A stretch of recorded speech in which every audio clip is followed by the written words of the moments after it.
Shalom Vacha, qu'Akadosh Baruch Hu vous protège, qu'Akadosh Baruch Hu il vous aide, il vous donne la santé, la joie, la prospérité, Keneratson. On m'a posé une question. On m'a dit, à Shavuot, les Juifs, ils ont reçu la Torah. J'ai dit oui.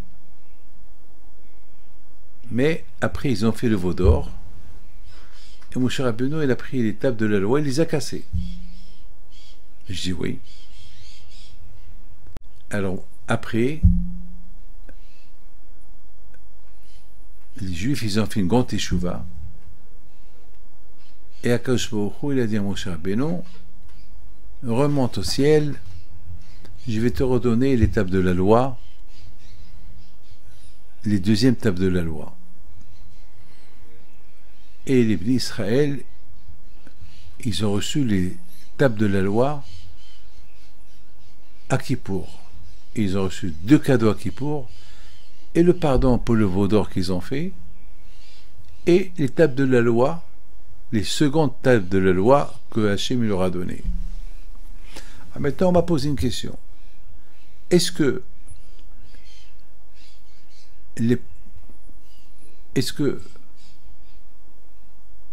c'est quoi le plus important, les premières tables de la loi ou les deuxièmes tables de la loi? Les premières tables de la loi, ils ont été cassés. Alors, puisqu'ils ont été cassés, on aurait dû faire Shavuot à Kippour. Parce qu'à Kippour, on a reçu les tables de la loi. C'est vrai, Kippour, Hachem nous a pardonné, mais Moshe Rabbeinu, il est revenu avec les tables de la loi, les 10 commandements qu'on a reçus à Shavuot, qu'ils ont été cassés à cause du veau d'or. Donc, il n'y a plus de table de la loi. Et maintenant, il nous a redonné les tables de la loi. C'est la question qu'on m'a posée. Alors, j'ai répondu que, bien sûr, la fête de Shavuot, elle ne change pas de date. La fête de Shavuot, c'était le 6 Sivan. Le 6 Sivan, Hachem nous a donné la Torah. Il ne nous a pas donné les tables de la loi. La Torah a été donnée le 6 Sivan. Les 10 commandements, on les a reçus le 6 Sivan. C'est vrai que un mois et demi plus tard, Moshe Rabbeinu, il a cassé les tables de la loi, mais ça n'a pas changé la réalité. La Torah a été donnée le 6 Sivan. Ce que les tables de la loi ont été cassées, ça c'est une chose. Rien ne remplace le 6 Sivan, le jour que le bon Dieu s'est dévoilé à nous et nous a donné la Torah. C'est écrit Nafshi es abidabero. Au moment qu'Akadosh Baruch Hu nous a parlé, écoutez bien ça. Il dit Shlomo Melech, la seconde que Hachem il a dit aux Juifs, Anochi Hachem Elokecha, c'est moi Hachem. Tous les Juifs ils sont morts. La Torah elle a dit à Hachem, Hachem, alors à quoi sert que tu as créé le monde? Tu as créé le monde pour la Torah. Et maintenant voilà, les Juifs ils sont là. Tu les as libérés de l'Égypte. Et pour leur donner la Torah, maintenant tu les as tués. Hachem dit à la Torah, n'aie pas peur. N'aie pas peur. Tout de suite, Hachem les a ressuscités. Alors la question se pose, pourquoi il les a tués? Pourquoi Hachem a tué tous les Juifs? Tous les Juifs, au moment que Hachem a dit, c'est moi Hachem, tout le monde est mort. Mes amis, il faut savoir une chose. Hachem, il est extraordinaire. Hachem, il veut se dévoiler au peuple juif. Il veut qu'ils font connaissance avec lui. Il leur a fait beaucoup de miracles en Égypte. Il leur a fait traverser la mer. Il leur donne le manger qui tombe du ciel. Mais ils ne savent pas qui est-ce. Mais personne ne peut le voir. Celui qui voit Dieu, il meurt. Akadosh Baruch Hu, il a ouvert le ciel. Il a dit aux Juifs, regardez, dans le ciel, il n'y a que moi. Je suis en haut, je suis en bas. Je suis là-bas, je suis là-bas. Je suis partout. Il n'y a personne. S'il y a un Dieu qui vient se déclarer qu'il est là avec moi, il n'y a pas de Dieu. C'est important pour Hachem, pour que nous tous on le voit. Mais on ne peut pas le voir ici vivant. Alors on l'a vu, il s'est dévoilé à nous, on l'a vu, mais on est mort. Maintenant qu'on l'a vu, cette vision qu'on a vue Hachem, et on est mort, elle est restée dans notre ADN. C'est écrit dans la Torah, rappelle-toi, le jour que Hachem s'est dévoilé à toi. C'est écrit, c'est écrit qu'ils ont vu les voix. Est-ce qu'on peut voir la voix? On entend la voix. Là, c'est écrit, ça veut dire qu'ils ont vu quelque chose. Donc, ils ne pouvaient pas rester vivants. Ils devaient mourir. Mais, à quoi sert qu'ils meurent? Il les a ressuscités. Donc, le 6 Sivan, c'est un jour très important. Le monde a été créé pour le 6 Sivan. Le monde a été créé pour ce jour que Dieu a donné la Torah à Israël.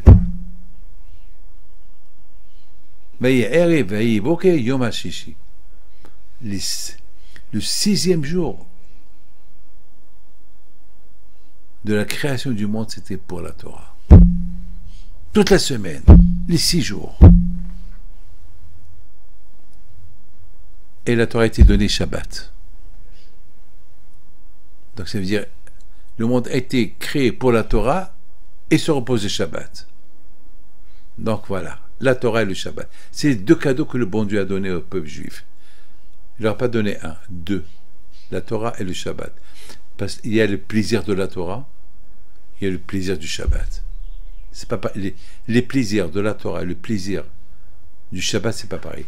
Le plaisir pour comprendre la Torah et le plaisir du respect du Shabbat, c'est pas pareil. Chacun il a un plaisir différent. C'est comme deux diamants, deux couleurs différentes. Les deux ils sont extraordinaires. Les deux ils ont pas de prix. Les amis, maintenant on a compris que le jour de Matan Torah, on ne peut pas le changer. Parce que c'est le jour qu'ils ont vu Dieu. C'est les jours qu'Hachem est descendu du ciel sur terre. C'est le jour que Hachem il a fait avec eux une alliance. C'est les jours mémoriels, on ne peut jamais l'oublier. Donc même qu'après ils ont fait le veau d'or, ça ne peut pas effacer le jour que Hachem s'est dévoilé au peuple juif. C'est un jour mémorial. C'est un jour que tout le monde a vu. Tous les juifs, ils ont vu Hachem. Ceux qui étaient là et ceux qui ne sont pas encore nés. Tous les juifs qui vont naître jusqu'à Mashiach, ils étaient présents. Le veau d'or, pour la raison pourquoi Moshe Rabbeinu a cassé les tables de la loi, il n'y avait que 3000 personnes, 3000 juifs qui ont fait le veau d'or, pas tout le monde. Donc ça ne peut pas être plus important. Donc même qu'après Hachem, il a pardonné les juifs, et il leur a donné les deuxièmes tables de la loi, il ne peut pas être plus important que Matan Torah. Matan Torah, c'est le jour le plus important, le jour qu'Hachem nous a donné la Torah. Le jour qu'on a vu Hachem, c'est le jour du mariage. Ok, il y a eu un divorce. Mais après, il y a eu un remariage. Vous savez qu'on dit que lorsque quelqu'un il se marie et il divorce, il se remarie, c'est parce qu'il aime. Pourquoi il s'est remarié encore? Parce qu'il a découvert qu'il aime toujours sa femme. Cette femme qu'il a divorcée, il aime toujours. Cet amour de la sortie de l'Égypte, de Matan Torah. Donc, même que les premières tables de la loi ont été cassées, ça ne peut pas casser l'amitié et l'amour qu'il y a entre Hachem et Am Israël. Donc, Donc toujours, le jour de Matan Torah, il est toujours très important. C'est extraordinaire. Mes amis, écoutez, il y avait une fois, Rabbi Hania ben Teradion, que les Romains ils l'ont attrapé en train de lire la Torah, avec un Sefer Torah, à ses élèves. Sur place, ils ont pris le Sefer Torah, ils l'ont entouré avec, et ils ont commencé à le brûler. Ils ont voulu punir Rabbi Hania ben Teradion en le condamnant à mort avec le Sefer Torah. Comme ça, les Juifs, ils vont avoir peur d'étudier la Torah. Celui qui étudie la Torah comme Rabbi Hania ben Teradion, voilà son sort. Alors les élèves de Rabbi Hania ben Teradion, ils avaient de la peine. Ils ont dit à Rabbi Hania ben Teradion, Rabbi, mais qu'est-ce qui va se passer si on va te tuer? Ils vont tuer chacun qui étudie la Torah. Comment le monde va tenir? Qu'est-ce que tu en penses? Qu'est-ce que tu vois? Il leur a dit, je vois le corps qui brûle, le Sefer Torah qui brûle, mais les lettres, ils s'envolent. Les lettres de la Torah, ça veut dire, c'est vrai, ils sont en train de me brûler, ils sont en train de me tuer, mais ils ne peuvent pas tuer la Torah. La Torah qui est en moi, elle s'est envolée.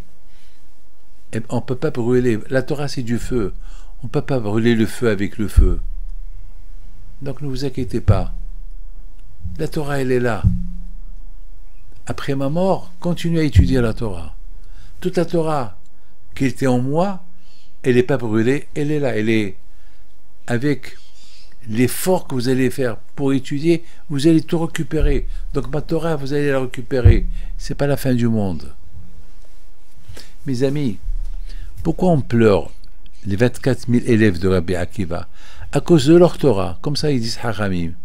Parce que, dommage, toute cette Torah de 24 000 élèves, on l'a perdue. Mais non. Qu'est-ce que nous, on a fait? On fait le deuil pour eux. Je me suis posé une question. Pourquoi on fait un deuil pour ces 24 000 élèves de Rabbi Akiva? Eh bien, on fait le deuil de ces 24 000 de Rabbi Akiva pour dire que ça nous fait de la peine que ces tzadikim, ils sont morts et leur Torah, elle est où? Alors, qu'est-ce qu'il fait Hachem? Par rapport à ça, Hachem, il fait que toute la Torah de ces 24 000 Talmidim qui sont morts, parce qu'on fait le deuil pour eux, alors nous, on récupère la Torah à eux. Comment on la récupère? Dans l'air. On ouvre un livre, on lit, on comprend. Et qu'est-ce qu'on est en train de lire? Ben, c'est quelque chose qu'ils ont dit, les enfants des Talmidim de Rabbi Akiva. C'est de la folie ce que je vous dis. On dit que le tzaddik, dans sa tombe, ses lèvres, ils bougent. Même dans sa tombe, il étudiait Torah. Comment? Un mort, il étudiait la Torah? Un vivant, oui. Non. Étant donné que ce mort-là, lorsqu'il était vivant, il étudiait la Torah, alors même qu'il est mort, sa Torah elle continue à sortir de sa bouche, elle va en l'air. Alors qu'est-ce qu'elle fait en l'air? Alors les Juifs qui sont à la yeshiva en train d'étudier ces lettres de Torah, ils vont venir vers eux. Ils sont aspirés vers ceux qui étudient la Torah.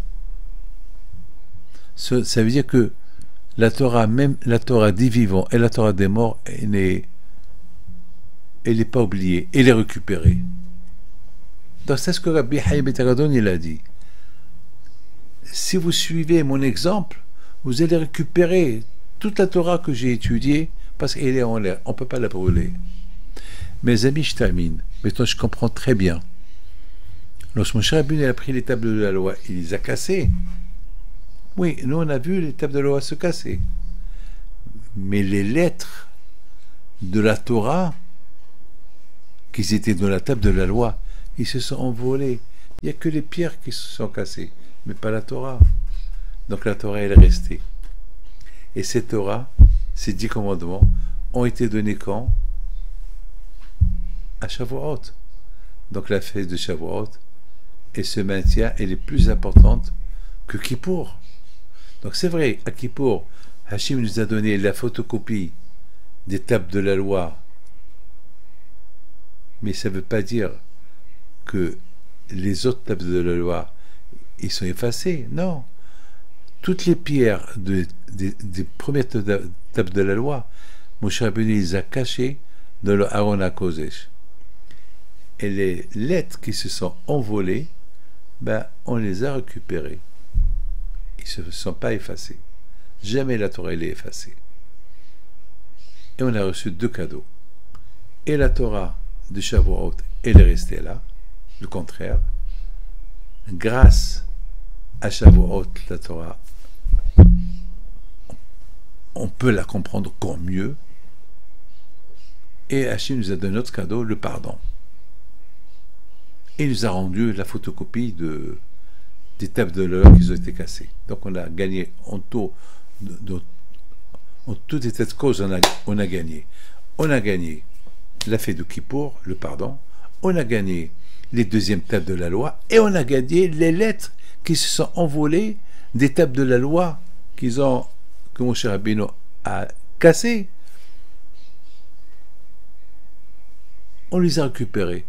Et les pierres de des tables de la loi que Moshe Rabbeinu a cassées, ils sont dans l'arche de l'Alliance. Aussi, on les a gardés. Donc, on a tout gagné. Finalement, on n'a rien perdu. Que Hachem vous protège et vous donne la santé, la joie et la prospérité. Amen.